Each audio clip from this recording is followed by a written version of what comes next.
ناظرین، جیسا کہ آپ جانتے ہیں کہ ہم اپنے اس پروگرام اسلامک کیلنڈر کے ذریعے آپ کو ہر مہینے کی اہم تاریخوں کے بارے میں بتاتے ہیں، اور یہ مہینہ رجب کا ہے۔ 10 رجب 195 ہجری ہی وہ اہم تاریخ ہے جس تاریخ کو امام محمد تقی علیہ السلام کی ولادت ہوئی تھی۔ تو ناظرین، اس بڑی خوشی کے موقع پر ہم اپنی پوری ٹیم کی طرف سے آپ سب کو تہہ دل سے مبارکباد پیش کرتے ہیں۔ آپ کی سیرت طیبہ پر کچھ روشنی ڈالنے کی کوشش بھی کریں گے۔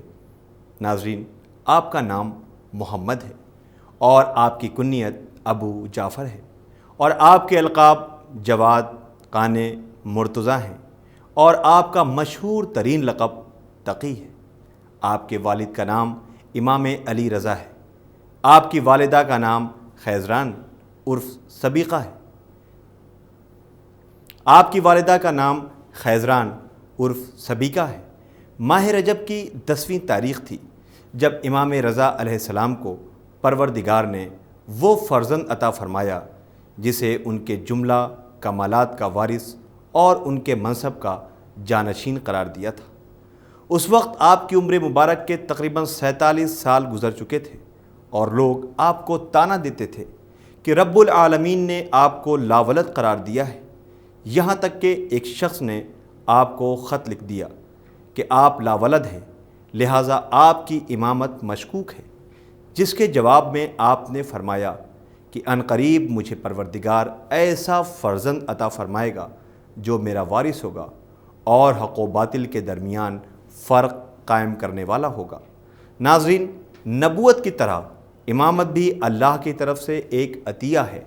آپ 10 رجب 195 ہجری کو جمعے کے دن مدینہ منورہ میں امین ابن ہارون رشید کے دور حکومت میں پیدا ہوئے۔ آپ اپنے آباء و اجداد کی طرح امام معصوم، ہادی، طیب و طاہر تھے۔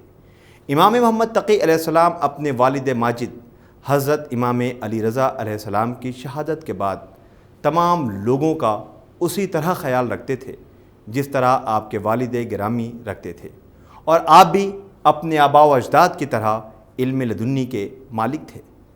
آپ کے علم کے سلسلے میں ملتا ہے کہ جب آپ کی عمر 9 سال کی تھی، ایک دن وہ بغداد کی ایک سڑک پر کھڑے ہوئے تھے اور چند لڑکے وہاں کھیل رہے تھے کہ ناگاہ خلیفہ مامون کی سواری دکھائی دی۔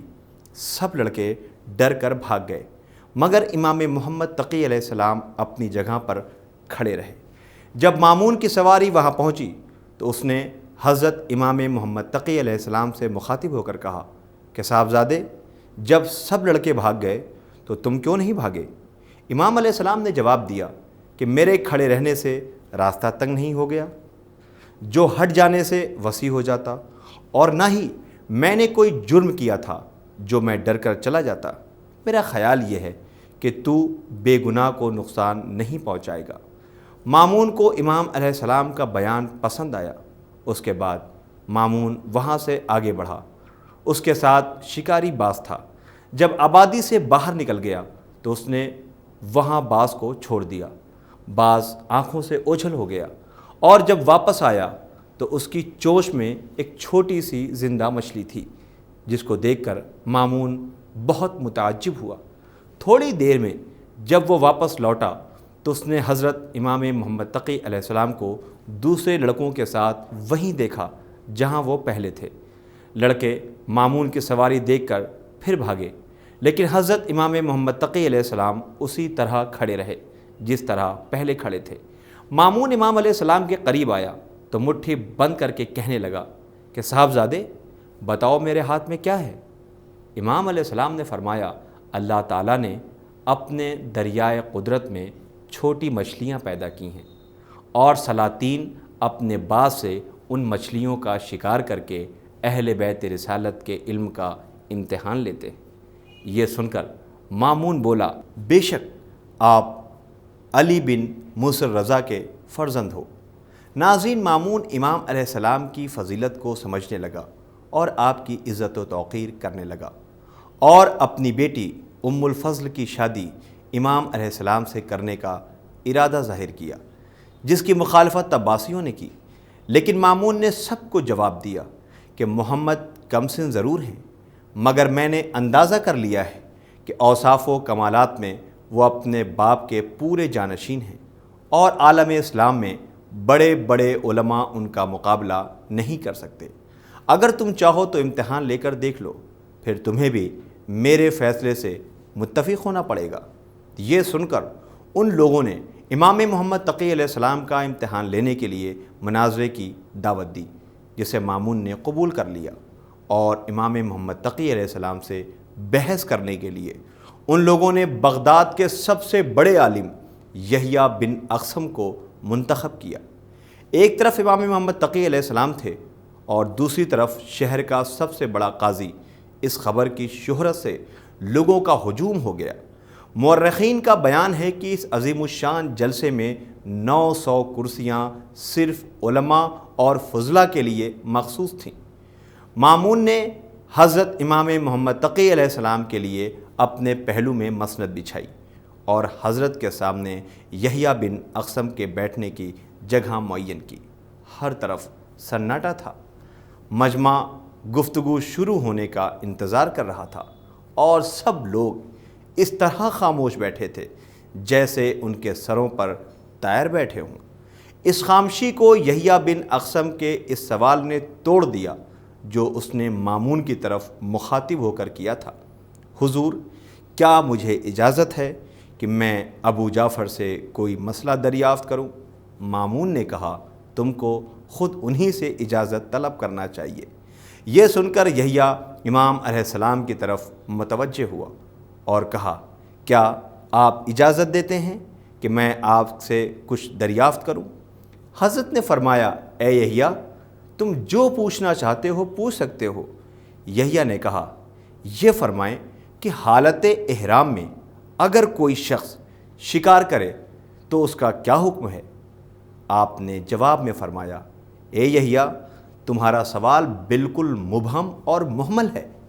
سوال کے ذیل میں دیکھنے کی ضرورت ہے کہ شکار حرم کے باہر تھا یا حرم میں، شکار کرنے والا مسئلے سے واقف تھا یا جاہل، اس نے جان بوجھ کر اس جانور کو مارا یا دھوکے سے قتل ہو گیا، وہ شخص آزاد تھا یا غلام، کم سن تھا یا بالغ، پہلی مرتبہ ایسا کیا تھا یا اس کے پہلے بھی ایسا کر چکا تھا، شکار پرندے کا تھا یا کوئی اور جانور، چھوٹا تھا یا بڑا، وہ اپنے فعل پر اصرار رکھتا تھا یا شرمندہ تھا، رات کو پوشیدہ طریقے سے اس نے یہ شکار کیا تھا یا دن دہاڑے اور اعلانیہ، احرام عمرہ کا تھا یا حج کا۔ جب تک یہ تمام تفصیلات نہ بتائی جائیں، اس مسئلے کا کوئی معین حکم نہیں بتایا جا سکتا۔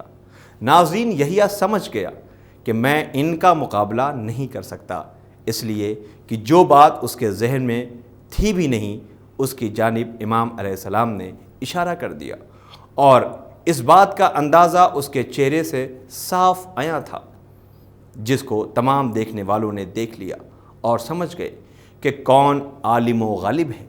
مامون نے یحییٰ کے خاموشی کا منظر دیکھ کر اندازہ کر لیا کہ اس سے کچھ کہنا بیکار ہے، لہٰذا مامون امام علیہ السلام کی طرف مخاطب ہوا اور کہتا ہے، آپ ان تمام سوالوں کے احکام بیان فرما دیجیے تاکہ ہم سب کو اس سے فائدہ پہنچے۔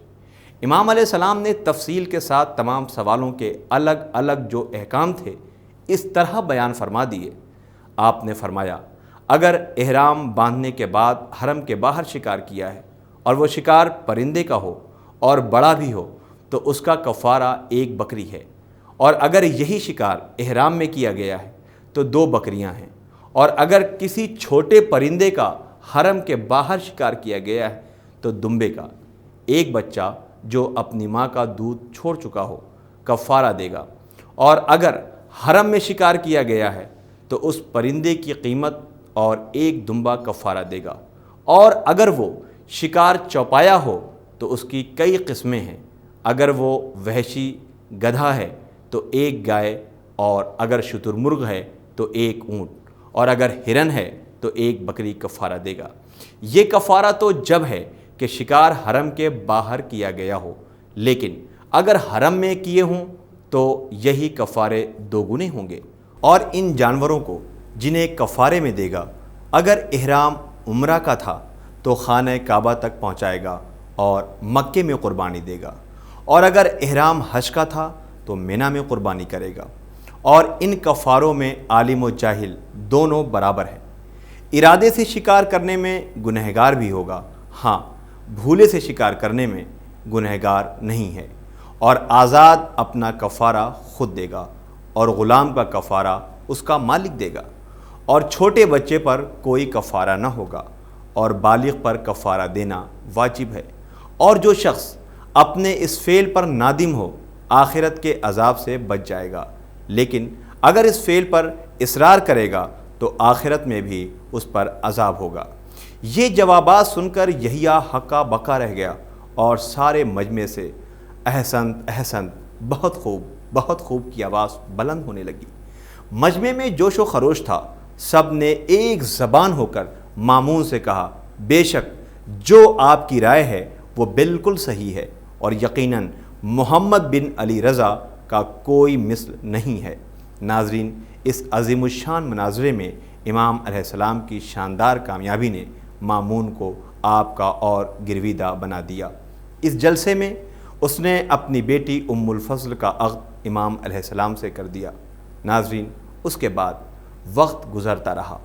عقد کے 1 سال بعد امام علیہ السلام مدینے واپس آ گئے اور اپنی ذمہ داری امامت کو انجام دینے میں مشغول ہو گئے۔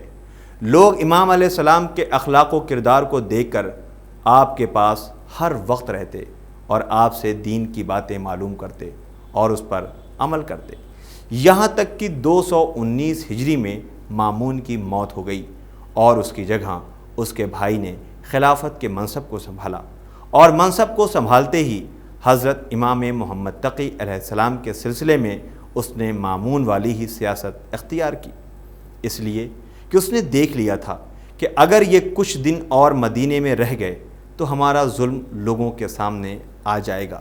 لہٰذا اس نے 220 ہجری میں امام علیہ السلام کو زبردستی مدینے سے بغداد بلا لیا اور بلا کر وہیں قید کر دیا۔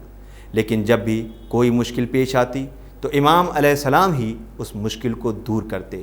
ایک بار کا واقعہ ہے کہ ایک شخص دربار میں داخل ہوا اور اس نے خلیفہ سے یہ خواہش ظاہر کی کہ مجھے اللہ کے حکم کی روشنی میں حد جاری کر کے پاک کر دیا جائے۔ خلیفہ نے اس سے پوچھا، کون سا گناہ کیا ہے؟ اس نے کہا، چوری کی ہے۔ یہ سن کر معتصم نے تمام فقیہوں کو ایک جلسے میں جمع کیا اور امام علیہ السلام کو بھی بلایا۔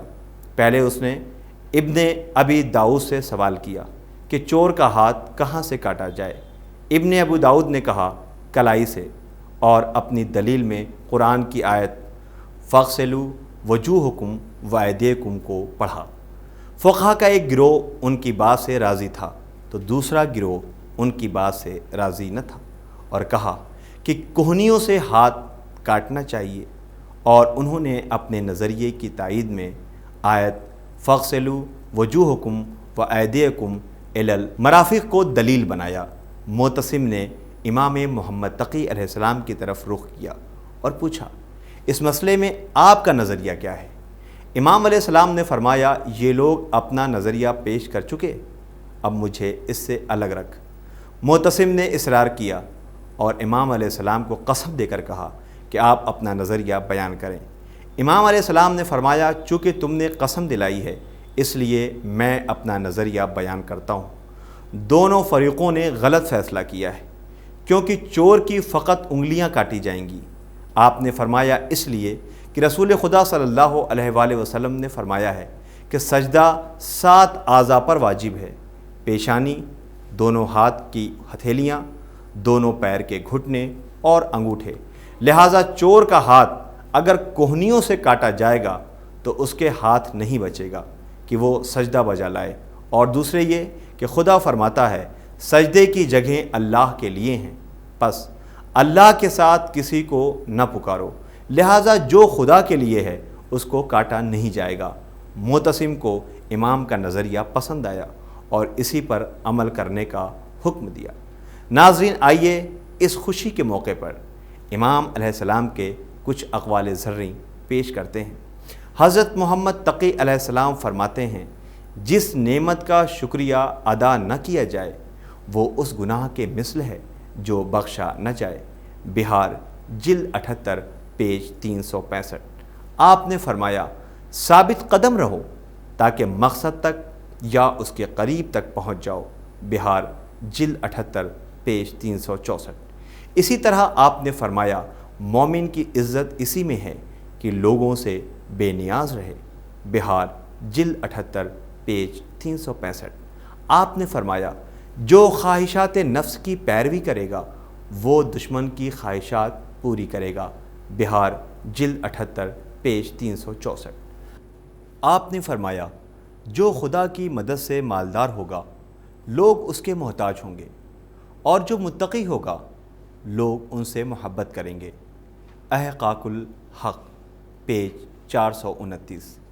ناظرین، یوں تو آپ کے اقوال بے شمار ہیں، لیکن اب ہمارے پروگرام کا وقت ختم ہو گیا ہے، اس لیے ہم اپنے پروگرام کو یہیں پر ختم کرتے ہیں۔